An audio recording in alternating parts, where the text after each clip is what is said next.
So welcome back to this video. कैसे हैं आप सभी लोग? आई होप आप सभी बिल्कुल बढ़िया होंगे और आपकी पढ़ाई भी बढ़िया चल रही होगी।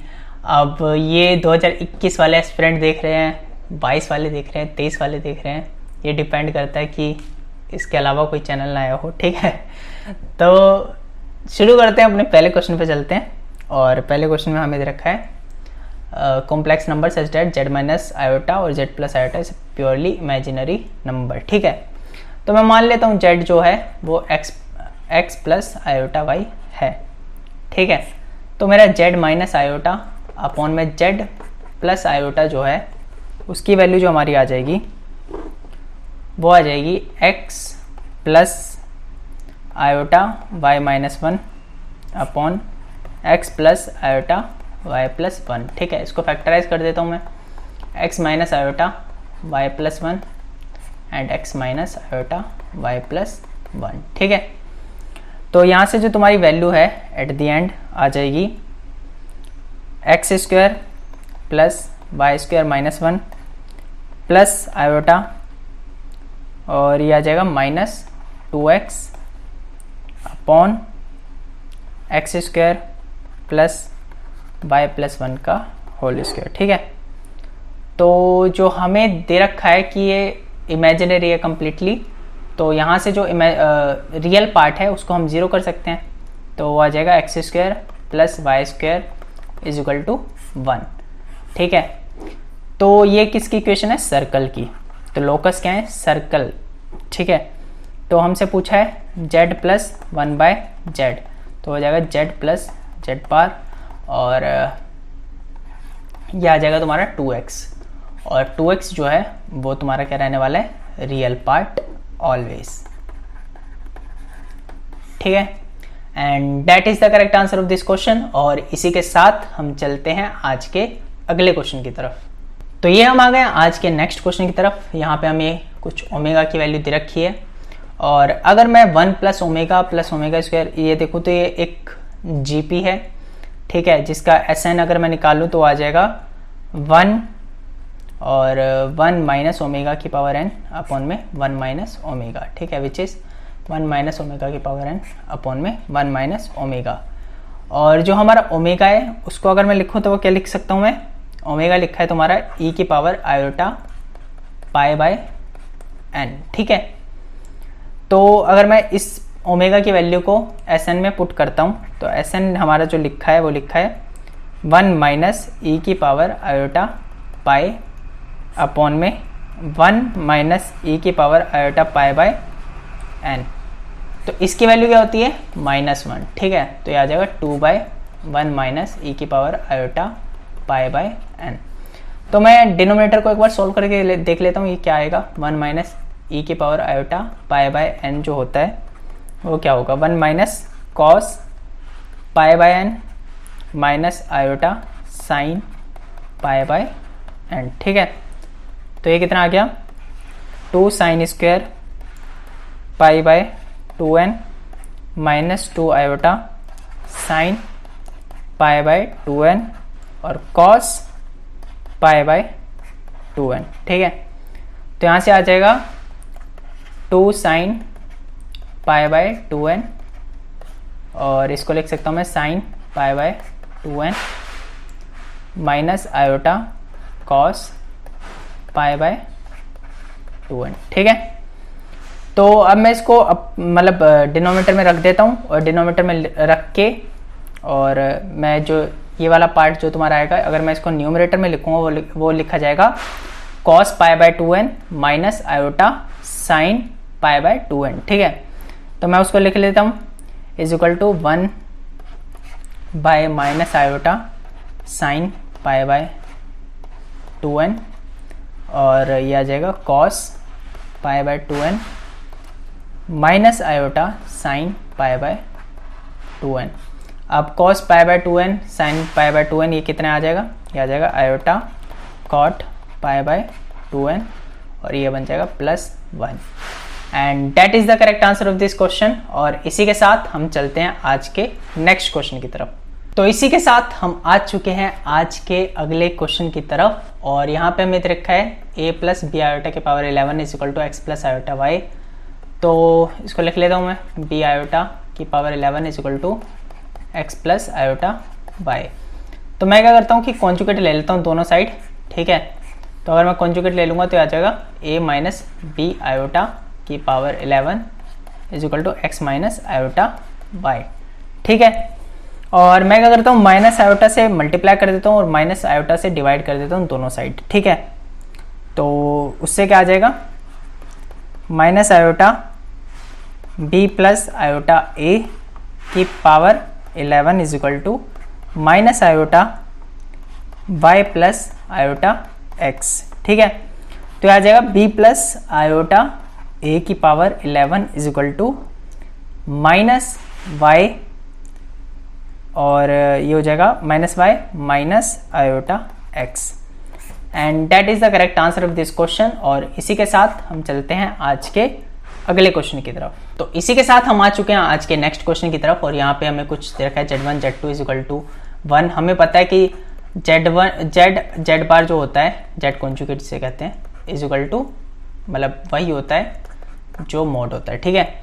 तो अगर ये प्रॉपर्टी का यूज करें तो जो Z1 है वो हो जाएगा 1/Z1 कॉन्जुगेट, और Z2 जो है वो हो जाएगा 1/Z2 कॉन्जुगेट, ठीक है। ये चीज़ याद रखना। अब इस क्वेश्चन पे चलते हैं।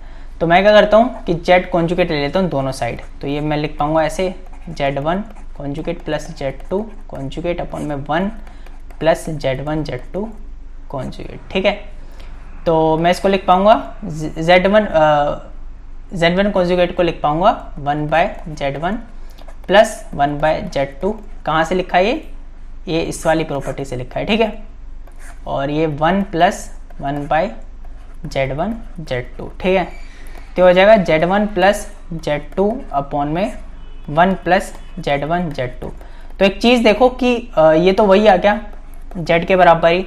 तो Z is equal to Z conjugate है। ये कब होता है, जब Z जो है वो रियल हो, ठीक है। तो रियल में जो कॉन्जुगेट है उस पर फर्क नहीं पड़ता, वो तभी होता है Z is equal to Z conjugate जब रियल हो। तो यही हमारा करेक्ट आंसर हो जाएगा। और इसी के साथ हम चलते हैं आज के अगले क्वेश्चन की तरफ। तो ये हम आ गए हैं आज के नेक्स्ट क्वेश्चन की तरफ। यहाँ पे दे रखा है let f x be a polynomial function of second degree and f dash, ये जो डॉट दे रखा है ये डैश होता है, इसका मतलब f dash x be the first derivative of f x if f one is equal to f minus one and a b c are in a p then f dash a f dash b f dash c are in. तो f x हम जो है मान लेते हैं वो है A X square plus B X plus C. तो हमें दे रखा है F one is equal to minus one है, तो इसका मतलब a plus B plus C is equal to कितना है, a minus B plus C, ठीक है। a और c कट हो गए और b की वैल्यू कितनी आ गई, 0, ठीक है। तो मतलब जो एफ एक्स है हमारा वो क्या है, ए एक्स स्क्वायर प्लस सी, और अगर मैं एफ डैश एक्स लूँ तो वो हो जाएगा 2ax। तो जब मैं इसमें a वैल्यू पुट करूंगा तो ये 2a हो जाएगा, और जब मैं b करूंगा तो 2ab हो जाएगा और 2ac हो जाएगा। तो एक तरीके से AP है और उसमें मैंने प्रोडक्ट कर दिया 2a का। तो AP में अगर मैं मतलब कोई 1 2 3 4 AP है और उसे मैं 4 से मल्टीप्लाई कर दूँ तो उससे उस पर कोई फर्क थोड़ी ना पड़ने वाला है। तो AP ही रहेगी ना। तो ये वैसे ही यहाँ होगा, 2a मल्टीप्लाई होने से कोई फर्क नहीं पड़ेगा, जो AP है वो AP ही रहेगी। और यही हो जाएगा हमारा करेक्ट आंसर। और इसी के साथ हम चलते हैं आज के अगले क्वेश्चन की तरफ। तो ये हम आ गए आज के नेक्स्ट क्वेश्चन की तरफ, और यहाँ पे क्या दे रखा है, if a belongs to R and both the roots of quadratic equation है ये exceed 3 then a lies in. तो पहली बात तो अगर ये क्वाड्रेटिक इक्वेशन है और इस के 2 रूट हैं तो पहली बात जो है वो होना चाहिए d इज ग्रेटर देन 0 होना चाहिए, ठीक है। तो निकाल के देख लेते हैं, 6a का square minus 4 1 9a square plus 2a minus 2 is greater than equal to 0। तो यहाँ से कितना आ जाएगा, a is less than equal to 1। अब दूसरी चीज़ तुम्हें क्या करनी है कि जो रूट्स आएंगे, इसके रूट्स क्या क्या आएंगे, एक तो आएगा 6a, अगर मैं x देखूँ तो आएगा 6a plus minus root 8 minus 8a upon 2। तो जो 3a plus root 2 minus 2a है इज ग्रेटर देन 3, और एक है 3a minus root 2 minus 2a is greater than 3।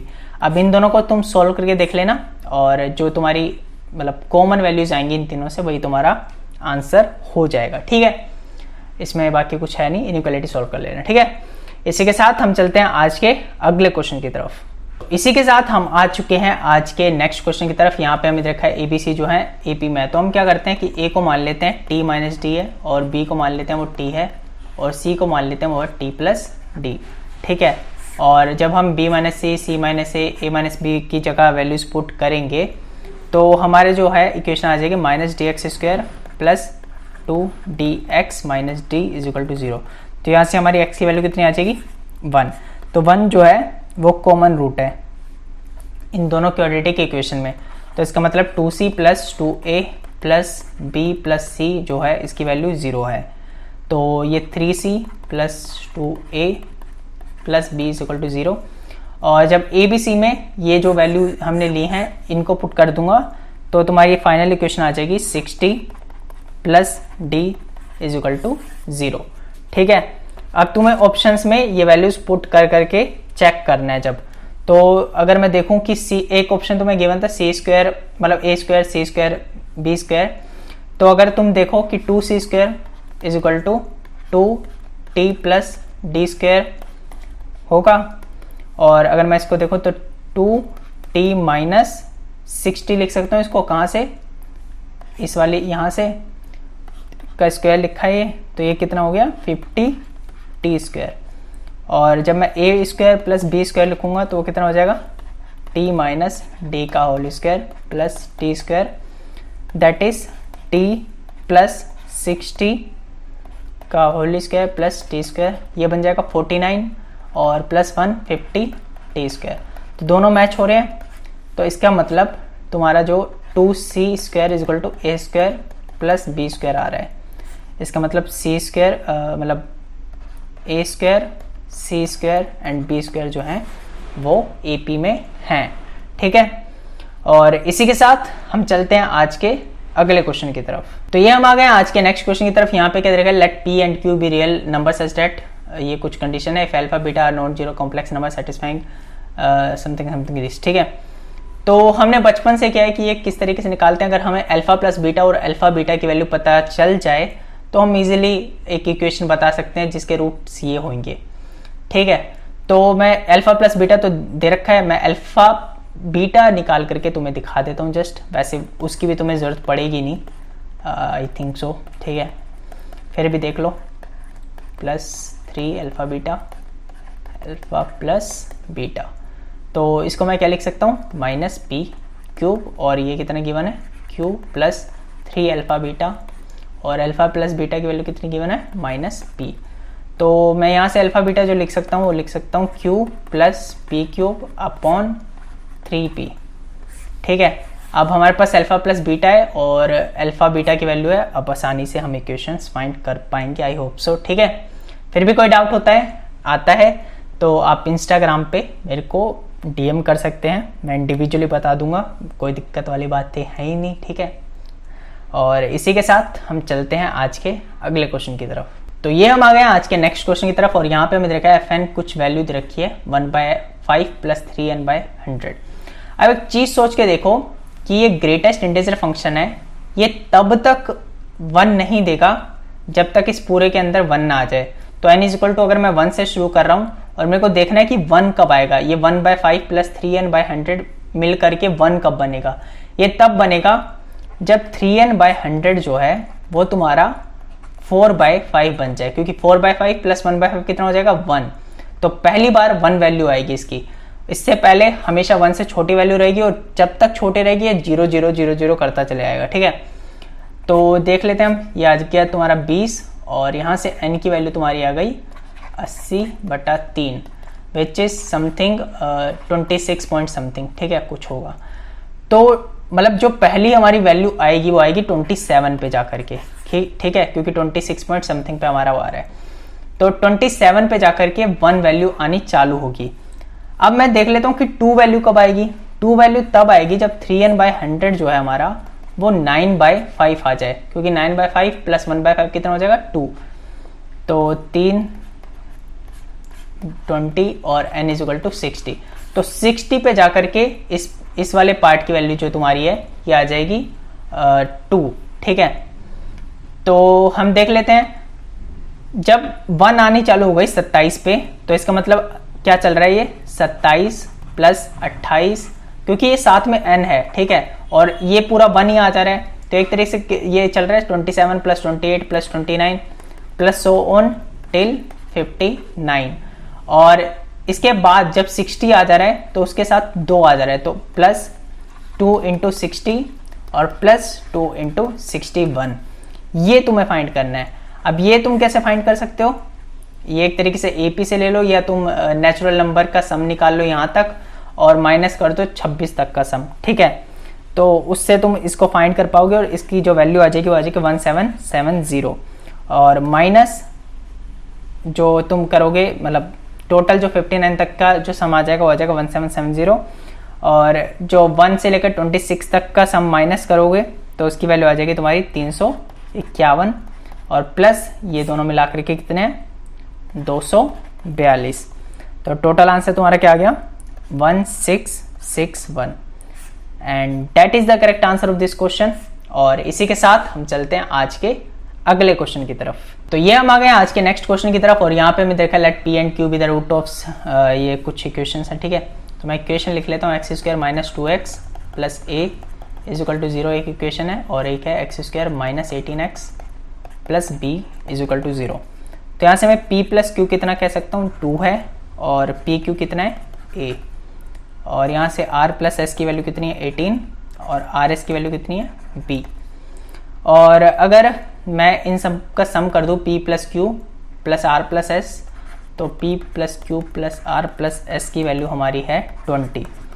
और मैं p को मान लेता हूँ, देखो p मैं मान लेता हूँ a है, फिर q जो है वो a प्लस डी है, जो p q r जो है वो a प्लस 2d है, और s जो है वो है तुम्हारा a प्लस 3d।